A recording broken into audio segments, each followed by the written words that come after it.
Adriana Salvatierra, ¿cómo está? Buenos días. Diego Montaño la saluda desde La Razón Radio. ¿Cómo está, Diego? Muy buenos días. Un abrazo cordial a usted, al equipo de La Razón y quienes acompañan también la transmisión del programa. Bien, le agradecemos mucho la gentileza.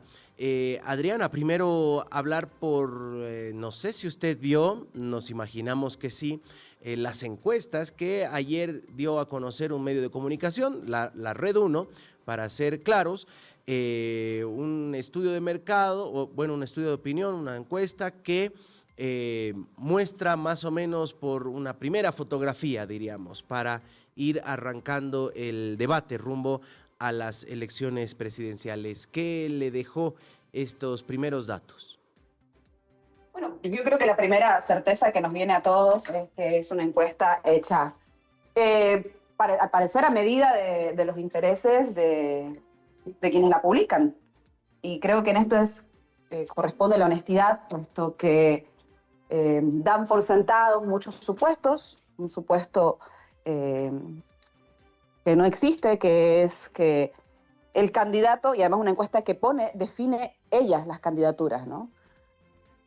Nosotros desde el instrumento político, ya desde el 2023, en realidad hemos hablado de que nuestro candidato para el proceso electoral es Evo Morales. Eso ha derivado en que se utilice al órgano judicial y se intenta a partir de sentencias generar un consenso en la opinión pública respecto a poner en duda la participación electoral de Evo Morales. De hecho, Andrónico es un candidato que aparece allí en la encuesta, pero es quien ha manifestado que el candidato para Andrónico mismo es Evo Morales. Entonces nos llama la atención que sea este medio de comunicación el que defina quién representa a qué espacio político.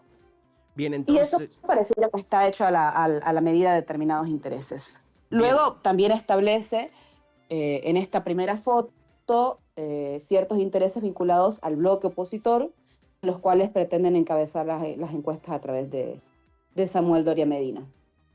Bien. Y un gobierno que, bueno, no tiene mucho más para decir, ¿no? Bueno, el presidente Arce, que en las anteriores encuestas, no de esta empresa ni de este medio de comunicación, pero le daban un 2.5, hoy aparece con un 1%. Claro, entre la encuesta del 2.5 y la del 1% estaba la crisis de los combustibles. Entonces, imaginamos que es un muy mal momento para que el gobierno pueda ser medido. En ese sentido, usted nos decía, estas encuestas están hechas a medida de ciertos intereses. Los intereses son, según lo que entiendo, anular, diríamos, de la carrera a Evo Morales y posicionar a un Samuel Doria Medina. ¿He entendido bien esta primera intervención? Exactamente. A ver, yo creo que es una encuesta donde se da por candidatos a quienes no son candidatos, a quienes no han declarado ser candidatos. Y esto hablo parejo, ¿no? Hablo tanto de Andrónico Rodríguez, que ha dicho hasta el momento que su candidato es Evo Morales, y de Luis Arce, que hasta ahora no se manifiesta por encabezar una candidatura. Entonces, ¿de qué candidatos estamos hablando? Y a nuestro candidato, que es el del instrumento político, que es Evo Morales, deliberadamente se lo saca de las listas. Entonces, ahí hay una clara intencionalidad de posicionar determinadas imágenes con rumbo a los comicios electorales. Y de descartar otras, en este caso también la de Jorge Quiroga, en el eventual escenario de unidad, y la de Luis Arce y Evo Morales. Ahora, si uno empieza a desmenuzar, a hilar fino, se entendería que el voto de Andrónico Rodríguez básicamente es el voto del evismo, es decir, si en la encuesta estaría Evo Morales, imaginamos que el piso sería 18 o parecido más o menos. ¿Cómo entiende eso? El voto de Evo Morales es el voto por Evo Morales. No es un voto que está buscando alternativas. Nosotros no hemos planteado otra alternativa electoral que no sea la de Evo Morales, porque consideramos, y esto obedece un razonamiento dentro de nuestra fracción política, dentro de nuestra fuerza política, que es Evo Morales quien interpreta, primero, la necesidad y las aspiraciones de la gente de retornar a momentos de estabilidad económica, Y segundo, que es quien tiene el conocimiento, la experiencia y la fórmula para volver a hacerlo como lo hizo en 2005. Entonces, yo no estoy segura de que exista una transferencia matemática, más todavía si en este momento nos encontramos en un congreso en el que vamos a definir nuestro programa de gobierno, nuestra visión de país, la reconstrucción de un espacio político colectivo, y desde aquí pues nos pronunciaremos, ¿no? Antes de ir al Congreso del fin de semana, lo que sí queda claro, a pesar de los nombres de los precandidatos, porque aquí no podríamos decir que son candidatos ninguno de los personajes que aparecieron en la encuesta de anoche, son precandidatos, lo que sí más o menos queda claro es el alto rechazo y las pocas posibilidades de Luis Arce, que pese a controlar la sigla del Movimiento al Socialismo, parece que las chances le quedan están cada vez más alejadas. ¿Qué piensa de eso? ¿El MAS en qué quedó? Y no sé si el MAS como el gobierno, ¿no? El gobierno utilizó, Luis Arce utilizó el instrumento político para ganar una elección y después hizo todo lo posible para destruirlo, así como destruyó la economía del país. Yo creo que eso va a quedar como un caso de estudio. El gobierno va a quedar como un caso de estudio. Porque es increíble y pareciera que se requiere algo más que voluntad para pasar de ganar una elección con el 55% y estar en el cuarto año de mandato y quedarte con el 1%. Es que eso requiere no solamente hacer las cosas espontáneamente mal, sino que pareciera que hasta requiere una estrategia, ¿no? Deliberada. Lo cierto es que todo aquello que toca el gobierno es un ancla. Y es un ancla en el sentido en que la mala gestión, producto de la mala administración económica, que ha derivado en crisis energética, en crisis cambiaria, en crisis económica, arrastra consigo todo lo que toca.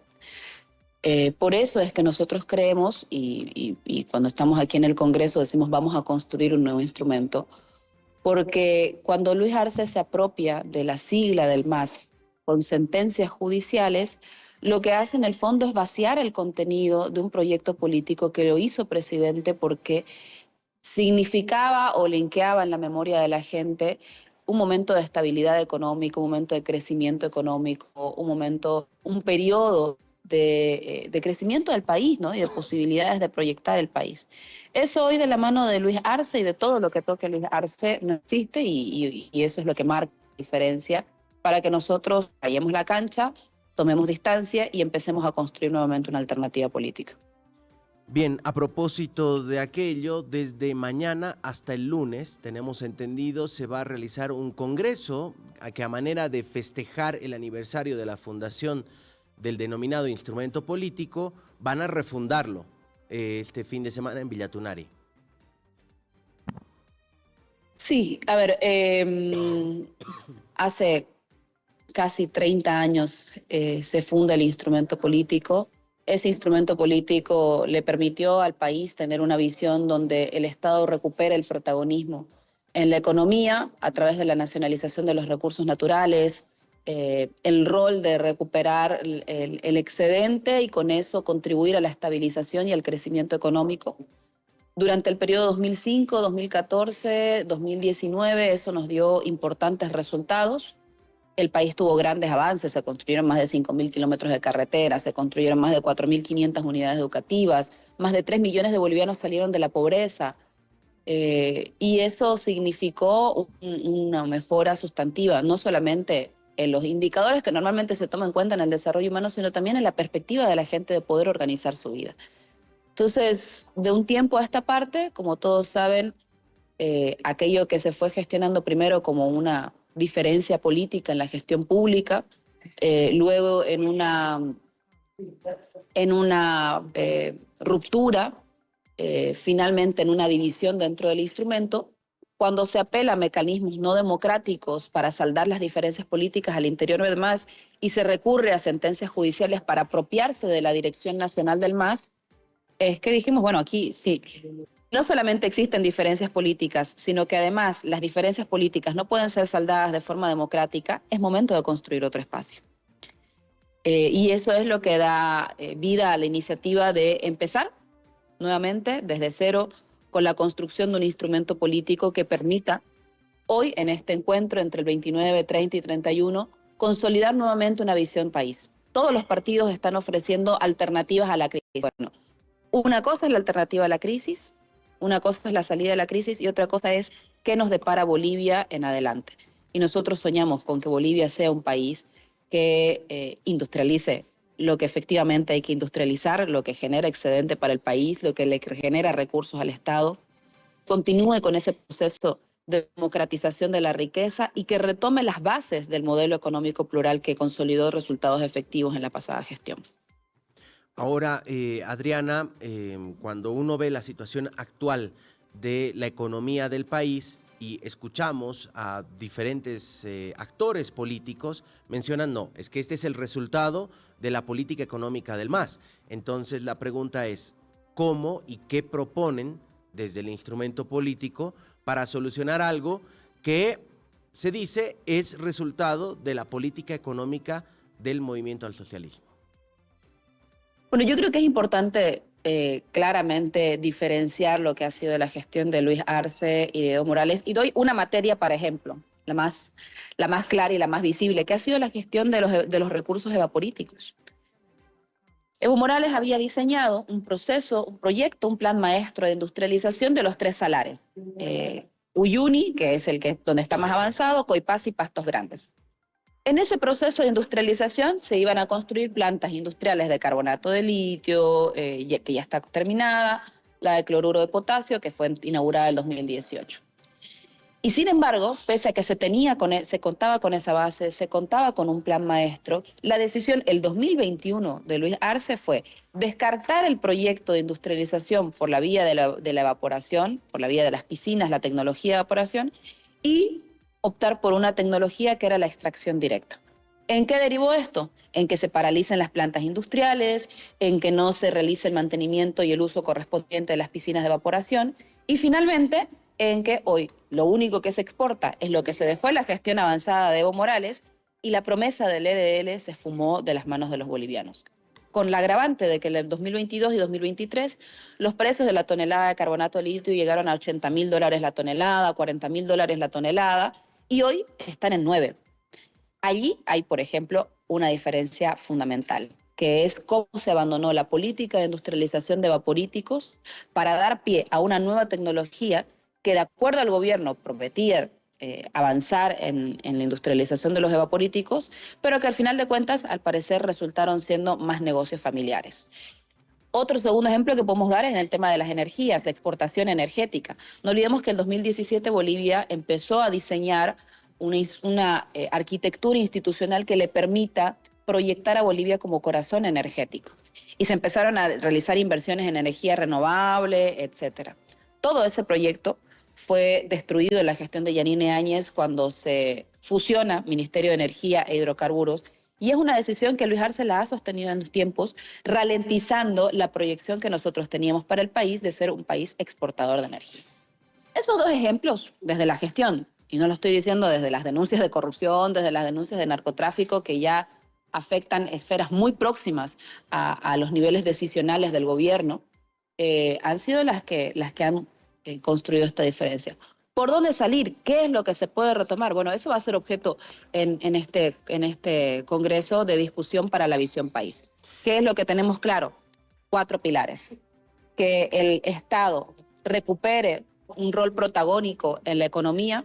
Ese rol protagónico no quiere decir que necesariamente vamos a agarrar del cuello a nadie, sino que pasa por establecer una planificación a largo plazo que permita una adecuada interacción entre lo público y entre lo privado.